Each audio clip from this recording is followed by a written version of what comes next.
Hər vaxtınız xeyir əziz izləyicilər. Deməli, bugün banan mürəbbəsi hazırlayırıq.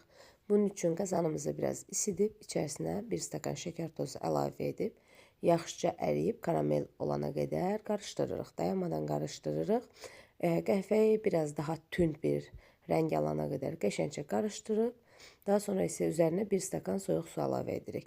Videodan da görürsünüz, suyu əlavə edən kimi şəkər tozu sərtləşdi, amma narahat olmayın, qarışdırdıqca açılacaq.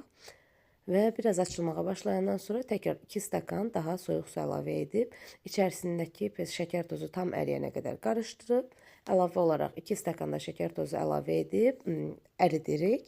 Deməli, toplam 3 stəkan soyuq su və 3 stəkan şəkər tozu istifadə etdik. Bunun xaricində 1 kiloqram bananımızı soyuruq, daha sonra isə biraz böyük şəkildə doğrayıb 15 dəqiqə qaynatdığımız şərbətin içərisinə əlavə edirik. Görürsünüz, içərisində heç bir sərtlik qalmayıb və şəkər tozumuz tam əriyib 15 dəqiqə qaynayıb. Bananlarımızı qazanımıza əlavə etdikdən sonra 50 dəqiqə ərzində bişiririk. Mümkün qədər qaşıq istifadə edəmirik, toxunmuruq. Sadəcə olaraq üzərinin kəpini yavaş-yavaş, incə-incə yığırıq. Beləliklə gördüyünüz kimi mürəbbəmiz tam şəkildə hazırdır. 50 dəqiqə təxminən bişdi. Çox asan bir şəkildə hazırlanır.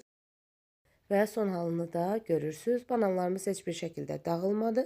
Deməli, 1 kiloqram banana 600 qram şəkər tozu və 600 ml su istifadə etdik. Bu qədər asan.